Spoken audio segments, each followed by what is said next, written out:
Welcome to episode 35 of the New England Gal Knits podcast.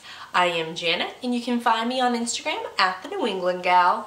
I do have a Ravelry account under the New England Gal as well. However, it's probably been a year since I've updated it, so I need to get better at that. I keep trying to tell myself I'll just take photos, I'll upload everything, and I think the thought of what I've knitted this past year and having to take photos and uploading it seems a bit daunting. So I think moving forward I will start updating it. We'll see. I'd rather sit and knit than update my projects in Ravelry.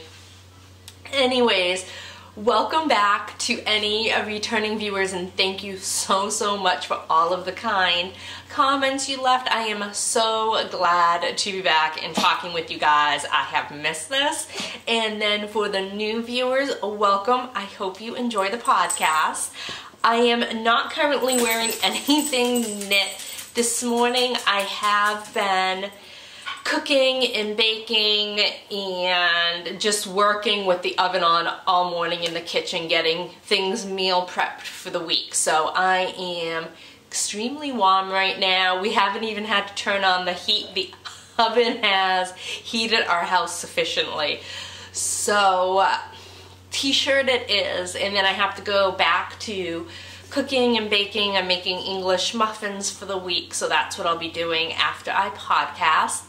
And I think I'll start with a finished object. I finally have one of the bajillion sock projects that I have going right now off the needles. So I finished this vanilla sock, and plain vanilla sock in Pattern Croy's, I'm blanking on the name right now, the blue striped rag is what it is. So I have this done and ready to go. I love Pattern Croy sock yarn. I knit a pair out of a different colorway for my son last year, who Ryan is brutal when it comes to his socks. One of the pairs that I knit him, the whole entire foot was completely gone. By the time I told him you had to throw it out, it was completely, couldn't be salvaged. Anyways, I knit him another pair in the Pattern Croy, and it has lasted and worn extremely well. They are a sturdy, good workhorse sock yarn, and they're inexpensive. My only complaint, and I guess maybe this is more for Michaels, is that I used to pick it up at my local Michaels, especially whenever you were on sale and you'd have 50% off your order. When they did those, instead of just the 50% off the one item, they'd have that 50% off your whole order. And I used to pick up a ton. They don't sell Pattern Croy anymore at my local Michaels. I don't know if anybody else has noticed that. So at least I stocked up. I have some other colors that I will knit as soon as I get more of my socks off the needle and get my works in progress down to a manageable amount, but glad to have these off the needle. So someone asked me how I size my socks. So I was lucky as far as circumference and width goes. I took a sock knitting class and they had told everybody to do size 2 needles. I did a couple pairs of socks in size 2s and they were massive and baggy. So I decided to go down to a size 1 to knit my socks, and it just seemed to be the perfect combination for me. I do 64 stitches on a size 1. It was a little bit of experimenting. I know with my younger brother, for those of you who were with me last year in the massive socks that I knit him, there was a lot of math involved, and I hate math. However, measured my gauge. I decided I wanted to do it on a 1.5 needle, just because it was less stitches. Let's be honest, I knew I was knitting very large socks. I wanted a larger gauge, so I knitted on a 1.5. So I had to measure my gauge for a 1.5, and then I had to measure. You measure this area on your foot and whatever that circumference is, you want to go down an inch because you want your socks to have negative ease. So I did that with my brother, measured his foot, went down, you know, an inch, and then figured out from my gauge how many stitches I needed on the needle. It was a pain in the neck. I hate math, but it worked perfectly. I was shocked because when I had them finished, I don't even know, they look like the Jolly Green Giant's socks when I was finished with his. Even when I gave it to him, he's like, these are huge. I said, I know, but I kept doing the math and it should fit. They fit him perfectly. They didn't slide down his leg. They were the perfect fit. As far as length goes, I normally measure up until the joint in my big toe, and that's when I know to decrease. I recently, though, purchased from, her brand's on there, Spark and Bloom, a sock ruler, and then I just kind of, I have 2 marks. It's the top one I go by, but it's perfect because when I knit the foot, I know exactly where to stop, and I use this sock ruler now for everything. And it's perfect, and for those of you that need it, it's great because she's got the Kitchener stitch right there on the back. And those who have been around, for those of you who have been around know how much I love the Kitchener stitch. Yep. That's all I have for finished objects this week. I did manage to get 2 half-finished objects done this week. So let me start with my other vanilla sock that I am currently working on. So here it is, and this is being knit using On the Round in her Eclipse colorway, and this is her regular merino nylon sock base. So I love the way this color is working. I'm doing my typical sock recipe where I do 15 to 20 rounds of ribbing, depending on how lazy I am. This one I'm doing 15 rounds. I started it when I was up in Maine with some girlfriends and we were heading to a bar, so I wanted to hurry up and get the ribbing done so I could have a drink and just do plain old knitting in the round for when we got there. So 2x2 ribbing, my Fish Lips Kiss heel, which honestly takes me no time to do. I have it memorized and it fits me perfectly. So here is that. So I did start the second sock, barely. I started it this morning. So, and here is the yarn all caked up.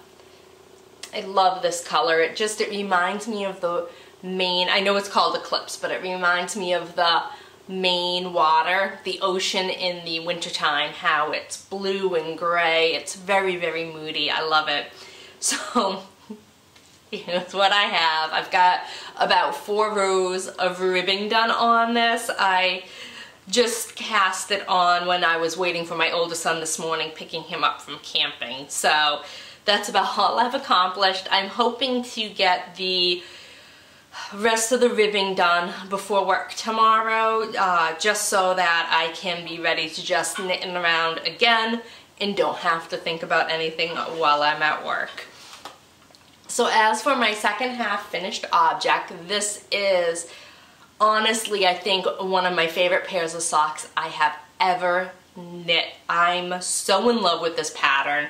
So this is Into the Woods by Melody Hoffman, and it is being knit out of Seven Sister Arts yarn in her Green Wing teal colorway.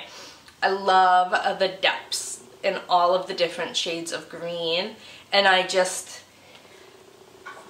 love it. It's perfect. Let me see if I can. I'm hoping, last week I found it was too bright in here and all of the colors got blown out, so I'm hoping these are coming in better.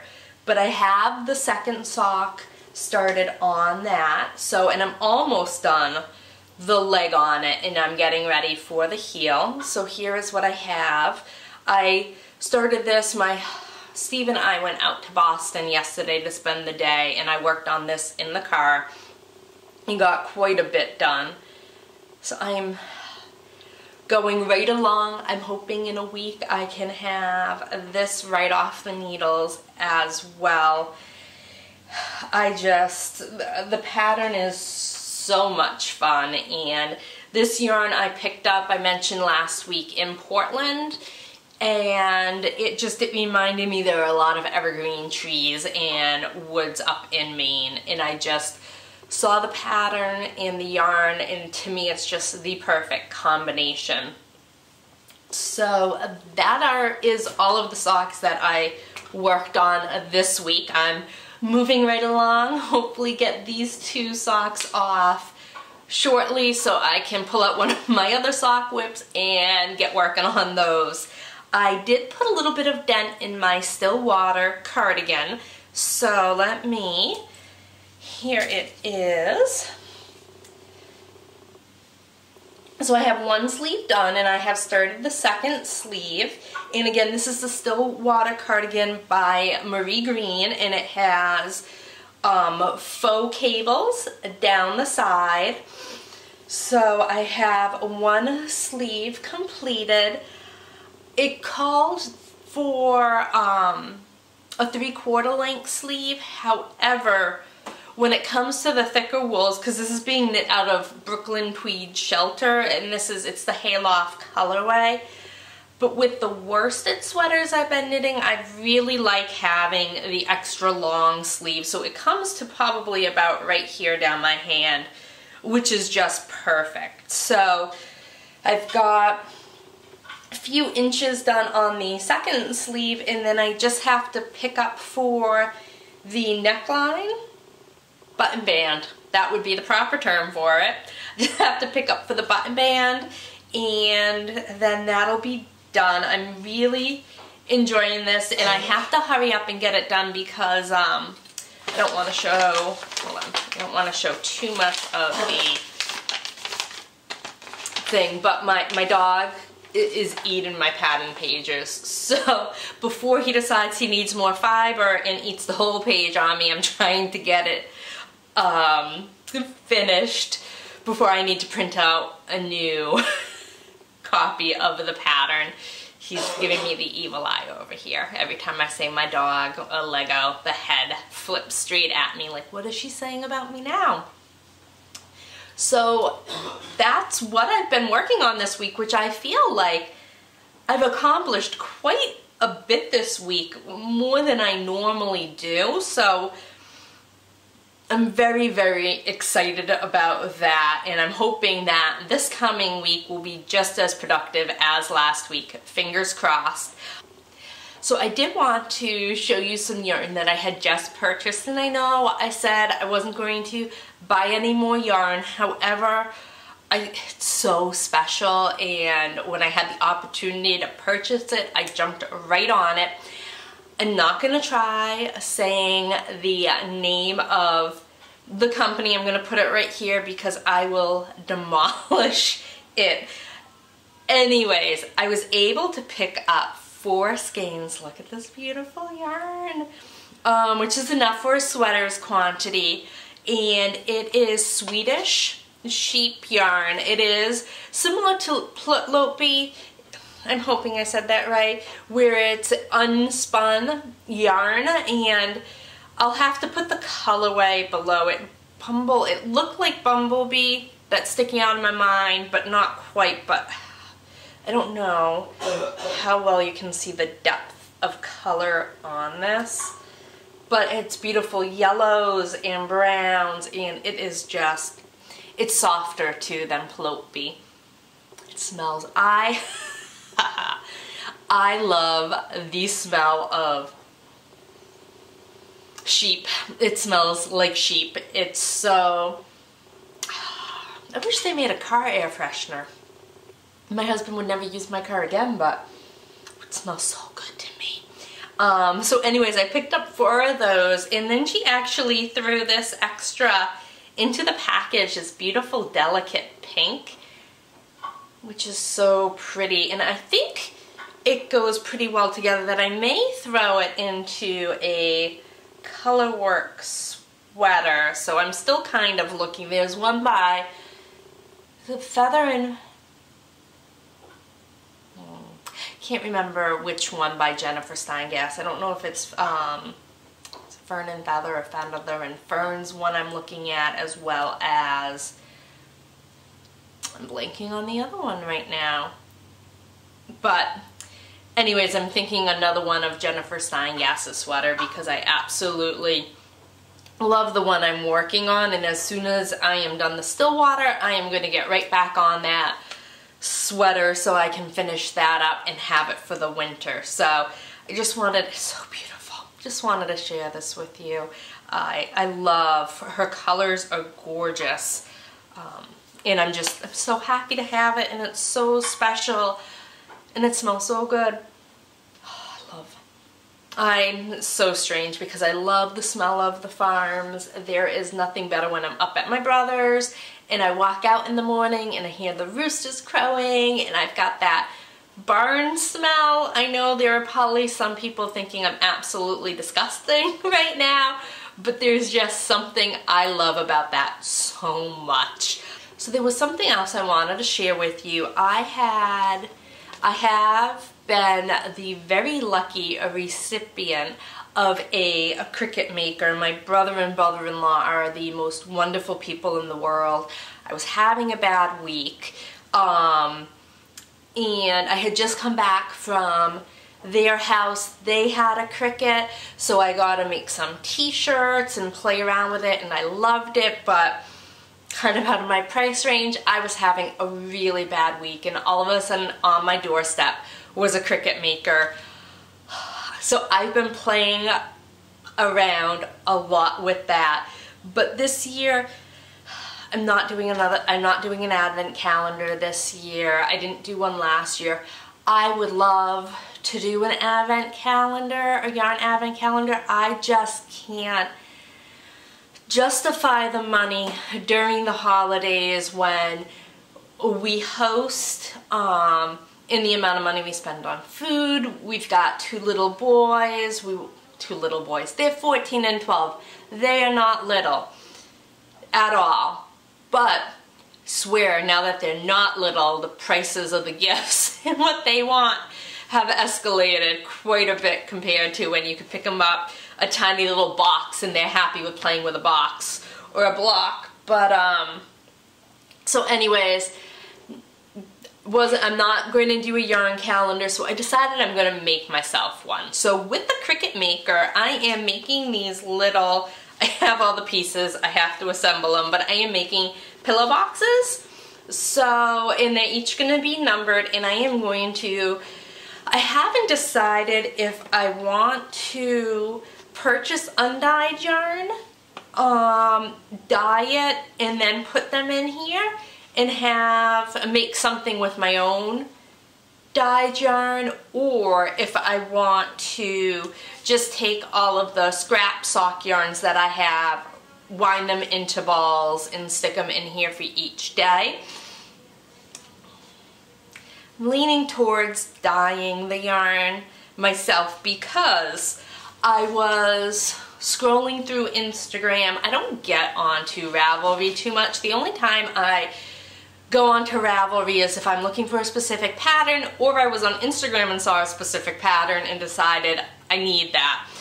Anyways, I was scrolling through Instagram and Pip and Pin just came out with a new sock pattern, and here is a picture of it. It is the Sprocket socks, and these to me are the perfect scrappy socks.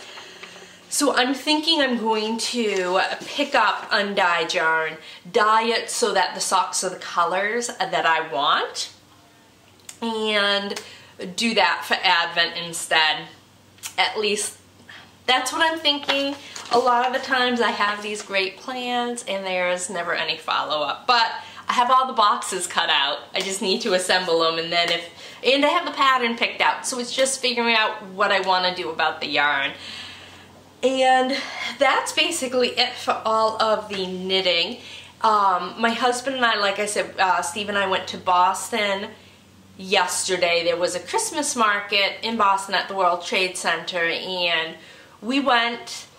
It was extremely crowded. I almost felt like last year when we went to New York City, we went and saw the Rockefeller, can't talk. We went and we saw the Christmas tree in Rockefeller Center, and we were literally sardines, and we'd move a little bit and we'd stop, and we'd move a little bit and we'd stop. That is what the Christmas market was like. I didn't enjoy it, which I kind of feel bad. I was so excited and I was hyped. I was looking forward to it, and it was just so crowded. I thought I'd video some things. I'll throw it in for Vlogmas if I needed content. I mean, I couldn't even barely get my wallet out to pay for something, and even then, because it was so hard to look at anything, we picked up a couple chew toys for Lego. We picked up this massive whoopie pie for Jake and a fortune cookie that was about the size of my head for Ryan.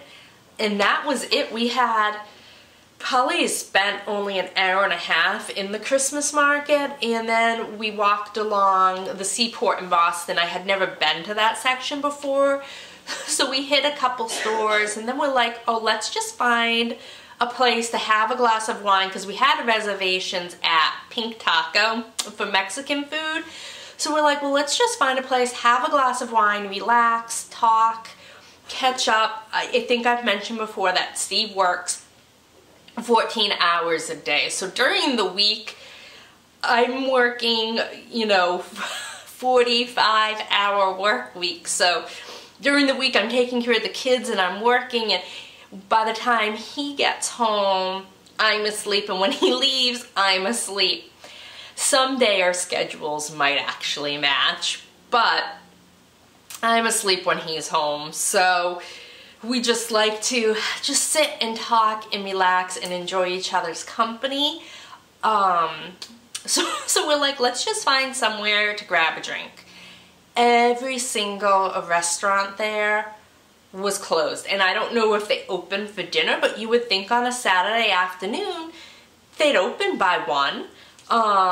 Nope, couldn't find a place. So there were 2 places we found, but they were so jam-packed because there were no other places available that we couldn't even find a place to sit at the bar. So we ended up going to Pink Taco before our reservations. There were a couple seats at the bar. We had a couple drinks, and then the food there is amazing. I know there's one in Boston, Chicago, and Los Angeles, I think.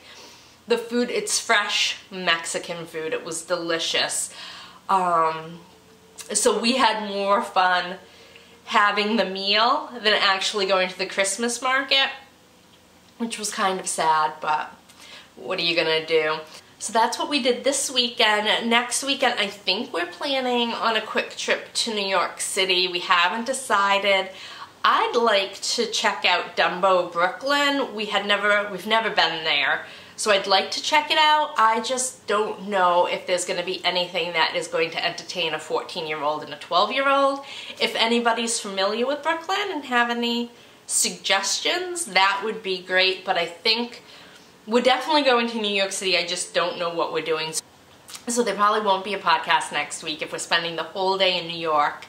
On Saturday, Sunday, I'm just going to be recouping from the very long trip, but I love New York City. It is well worth the exhaustion the next day. Anyways, that is all I have for you guys. I hope you guys have a great week ahead, and happy knitting. Bye!